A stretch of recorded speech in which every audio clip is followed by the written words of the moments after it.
et bonjour à tous.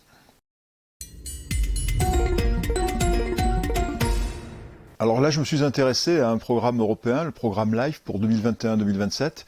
C'est un programme qui vise à distribuer 5,4 milliards d'euros pour l'ensemble de la communauté européenne sur des objets divers. Rien de moins que la protection de la nature et la biodiversité, l'économie circulaire et la qualité de la vie, l'atténuation du changement climatique et la transition vers les économies propres. Alors la sous-partie la mieux lotie, c'est la protection de la nature et la biodiversité avec 2 et quelques milliards d'euros. Dans le cadre de ce programme LIFE 2021-2027, un projet français intitulé Biodivest, porté par la région Grand Est, bénéficiera d'un peu plus de 26 millions d'euros. Alors c'est un projet qui propose de régénérer des milieux forestiers, de planter des haies pour 1000 km, et puis par exemple de créer des nouveaux milieux protégés, ce qui est en soi très louable. Alors je l'ai dit, la maîtrise d'ouvrage est assurée par le Conseil régional du Grand Est, en partenariat avec les 6 parcs naturels régionaux. Et la démarche relève de la stratégie régionale en matière de biodiversité. Ça démarre en 2022 et la région a évidemment réalisé tous les diagnostics et le dossier visant à convaincre l'Europe de financer ce projet.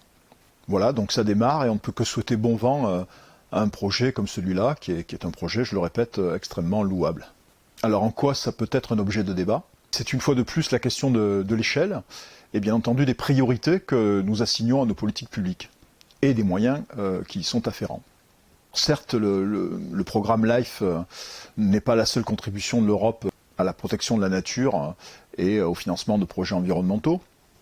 Il y a aussi du FEADER sur le développement rural, de l'Interreg sur la coopération interrégionale et puis évidemment des fonds alloués à la recherche scientifique.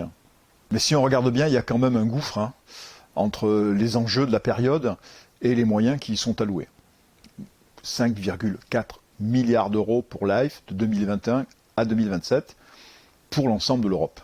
Par exemple, pour planter 2000 hectares à 5000 euros l'hectare, ça fait 10 millions d'euros. Et 2000 hectares, c'est à peine 1% de l'existant en matière de couverture forestière pour une région comme le Grand Est. Et ce projet Biodivest, porté par la région, c'est finalement quelque chose qui est de l'ordre de 0,5% de l'enveloppe LIFE pour 2021-2027. Et puis, c'est présenté comme le projet pilote en la matière à l'échelon national franco-français. Étant pilote, ce que font miroiter l'État français et l'Europe, c'est que derrière, cette expérience pourrait être généralisée au territoire national. Je n'ai pas décrit les 10 millions d'euros pour planter 2000 hectares, ce n'est pas le contenu du projet. C'est beaucoup plus fin que ça, il y a de la régénération, il y a un travail de maillage extrêmement fin avec, je le répète, des partenaires extrêmement compétents, etc.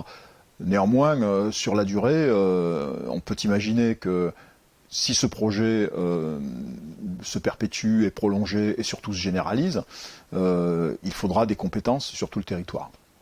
Quand on sait le traitement qui est infligé à l'Office national des forêts, depuis pas mal d'années, une perte de compétences, réduction des effectifs, et que, par exemple en Grand Est, la forêt est essentiellement publique, on peut s'interroger. En 2021, par exemple, le gouvernement a encore annoncé 475 suppressions de postes à l'ONF, dont une bonne partie dans le Grand Est. Bonsoir et à bientôt.